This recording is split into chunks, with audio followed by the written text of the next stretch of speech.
Bem-vindos! Para a gente treinar mais um pouquinho a matéria de calorimetria, né? Não ficar no esquecimento aí quem está estudando para o vestibular, trago aqui mais um exercício da FUVEST, um exercício simples, exatamente para exercitar essa questão dos conhecimentos relativos à calorimetria. Temos aqui a seguinte questão. Misturam-se 200 gramas de água a 0 graus Celsius com 250 gramas de um determinado líquido a 40 graus Celsius, obtendo-se o equilíbrio a 20 graus Celsius. Olha, note que ele deu a temperatura de equilíbrio, hein? A gente sempre tem exercício que pede para calcular, né?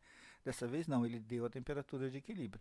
Mas olha o que ele quer saber. Qual o calor específico do líquido em caloria por grama grau Celsius?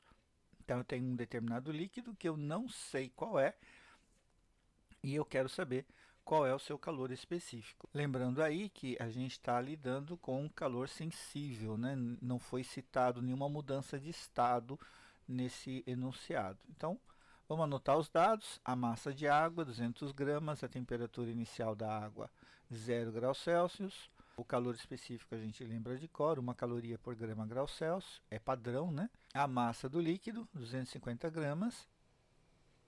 A temperatura inicial do líquido e o calor específico a gente não sabe, né? A gente deixa anotado para lembrar que é isso que a gente está procurando.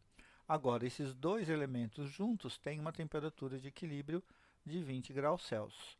Se a gente lembrar como é a forma do diagrama de temperatura e quantidade de calor para essa situação, nós teríamos algo desse tipo, ó.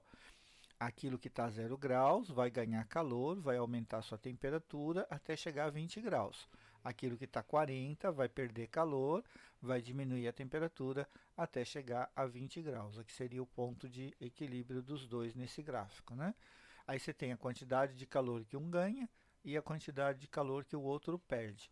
O que diz a lei de conservação do calor? Se o sistema está isolado, então essas quantidades somadas têm que dar o valor zero, né? Há uma conservação do calor total. Então aí você começa o exercício sempre explicitando essa regra que demonstra a lei de conservação do calor.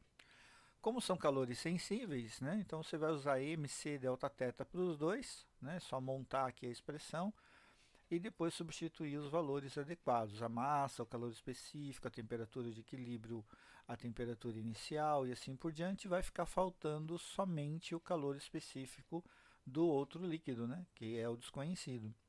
Aí você pode resolver os parênteses, né, sem nenhuma dificuldade, pode resolver aqui as multiplicações e, ao mesmo tempo, você nota que o 250 e o 200, que são fatores multiplicativos, são múltiplos de 50.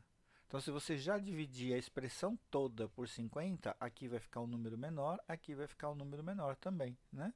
Então, você vai vestibular, você precisa encurtar o máximo de tempo os seus cálculos. Então, tem que ter esse treinamento, assim, de bater o olho e falar, ops, aqui os dois são múltiplos de 50, divide por 50, aqui dá 4, aqui dá 20, o 1 não me atrapalha, aqui dá 5, aqui dá menos 20, ó, tá vendo? Você encurtou bastante para não ter que ficar escrevendo linha após linha e assim por diante. Faz aqui a questão da multiplicação, aqui também a multiplicação, né? Sem grandes dificuldades.